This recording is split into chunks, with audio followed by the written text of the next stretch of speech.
Alright, y'all, let me take you back to a wild afternoon right here in my little town of Willow Creek, yeah?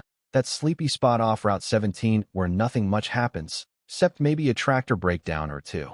It was a humid Saturday, August 30th, 2025, around 3:36 p.m., and I was sitting in Marty's diner, sipping on a lukewarm coffee, watching the regulars chew the fat.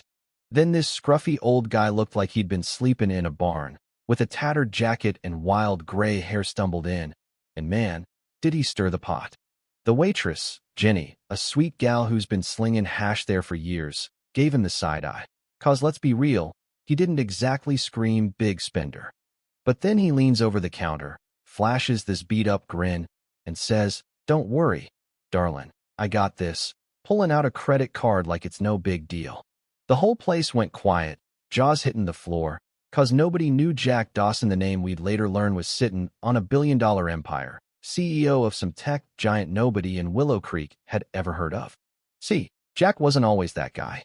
Back in the day, he was just a kid from the wrong side of the tracks, scrapping for every dime, fixing old radios to pay for school. That hustle turned into a software startup, and boom, next thing you know, he's running Dawson Dynamics, a company that's apparently changing the world with AI or something. But here's the kicker: he kept it hush-hush, living like a hermit, dodging the spotlight.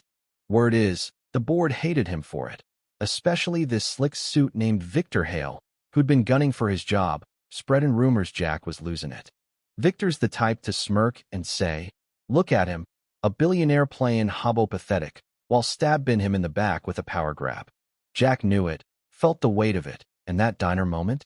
It wasn't random, it was his way of spitting back, showing he didn't need their fancy offices or their approval.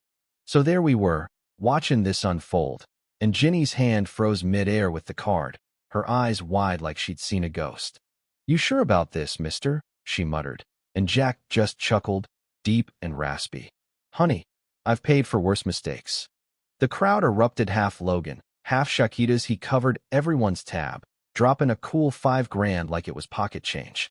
Old man Pete, who'd been grumbling about his social security check, slapped the table, yelling, "Well, I'll be damned," while Victor's cronies, who'd been eavesdropping from the corner booth, turned red, choking on their coffee.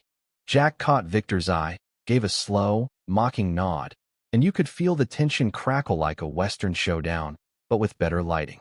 That's when the story hit the news, blowing up online, folks calling him a saint or a show-off, and Willow Creek became the talk of the town. But here's where it gets heavy. Jack didn't do it just to flex, was fighting a ghost, a memory of his pa, a bitter old coot who disowned him for leaving the farm, calling him a sellout. That diner act? It was redemption, a middle finger to the past, and maybe a cry for someone to see the real him. The town split. Some hailed him as a hero, others whispered he was buying love. Me? I saw a guy wrestling with himself, and it stuck with me. A week later, he vanished again, leaving behind a note at Marty's. "Keep the change." No trace, no goodbye, just a mystery. So what do you think, folks? Was Jack a genius or a fool? Did he prove something, or just stir the pot?